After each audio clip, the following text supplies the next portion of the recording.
Hello বন্ধুরা, এই তো ঘুমে ক্লান্তি কাটছে না। তারপর কোনো রকম উঠে রেডি হলাম, রেডি হয়ে স্নান টান করে ভালো করে রেডি ফ্রেশ হয়ে গেলাম। তারপর ট্রেনে চাপলাম হাওড়া যাওয়ার জন্য, হাওড়া স্টেশন। এবং হাওড়া ট্রেনে খুব বসে বসে এনজয় করলাম। তারপর ট্রেন থেকে নামলাম, প্রচণ্ড ভিড়। আর এটা আমি যেখানে যাচ্ছি সেটা আমি বলার আগে, হাওড়ায় এই সিনটা আমার খুব ভালো লাগে, যখন সিঁড়ি দিয়ে নামে সব মানুষরা, এই সিনটা আমার খুব ভালো লাগে। তাই সঙ্গে সঙ্গে একটা ভিডিও করে নিলাম এবং এই সিনটা আমার খুব ভালো লাগে। তারপর বাসে চেপে কালীঘাট যাওয়ার জন্য রওনা দিলাম। বাসে আমার জানলার দিকে বসার কথা ছিল, কিন্তু ভাগ্যক্রমে পেলাম না।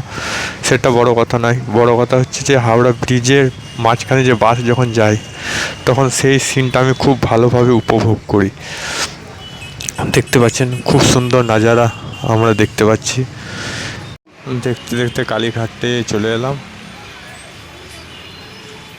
কালীঘাট মন্দিরে। আর এটা আসাতে আনন্দ হচ্ছে খুব।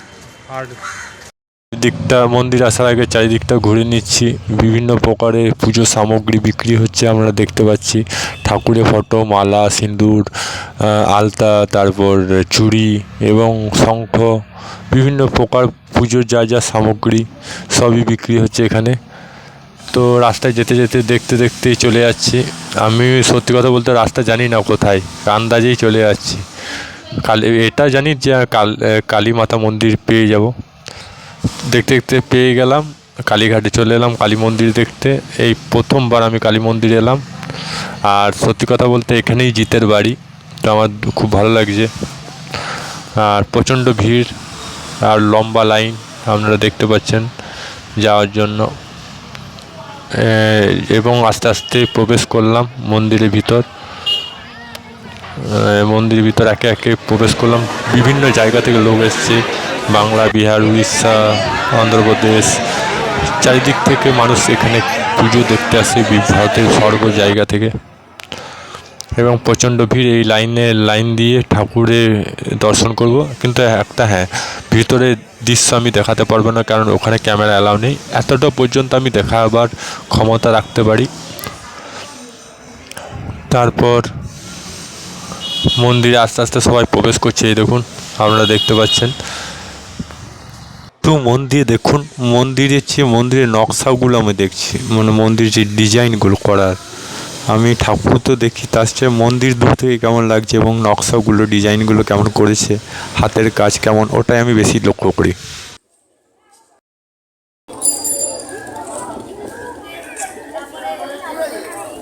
হালকা হালকা বৃষ্টি পড়ছে, মন্দির দেখা হয়ে গেছে। কালীঘাটে পুজো দেওয়া হয়ে গেল, এবার আমি যাব আদি গঙ্গা। তো ভিডিওটা দেখতে থাকো। আমি তো বাড়িতে রাজহাঁস দেখেছি, কিন্তু কালীঘাটে এসে রাজহাঁস দেখতে পাবো এত সুন্দর সুন্দর, এটা ভাবতে পারিনি। তো সঙ্গে আমি আমার মোবাইলে রাজহাঁসের ভিডিওটা করেই নিলাম।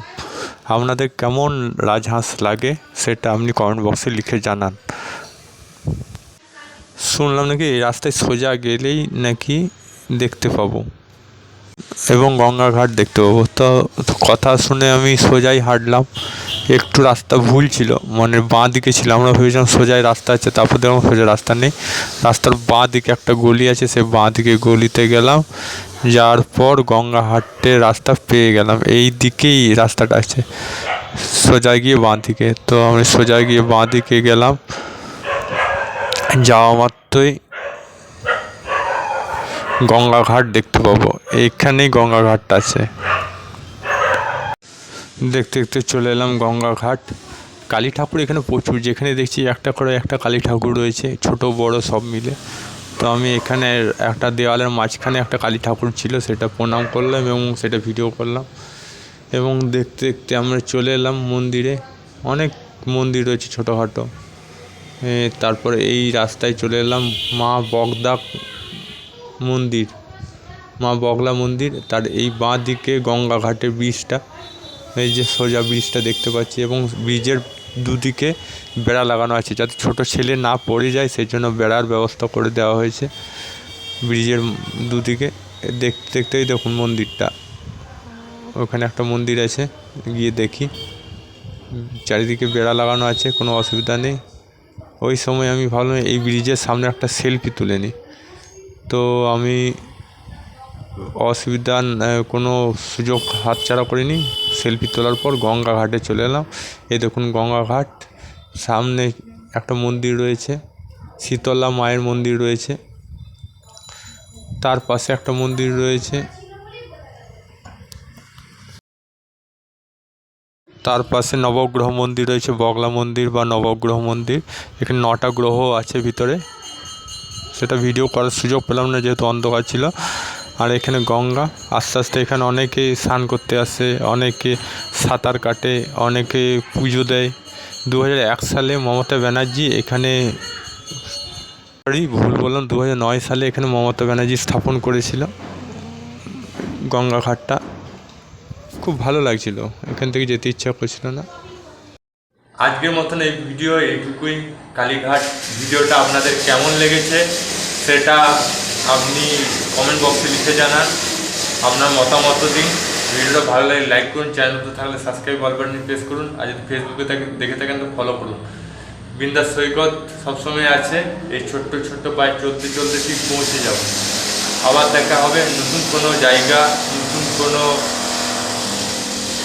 ফুড ব্লগ বা ট্রাভেল ব্লগ নিয়ে। ততক্ষণ জয় হিন্দ, জয় ভারত, ভালো থাকো, সুস্থ থাকো।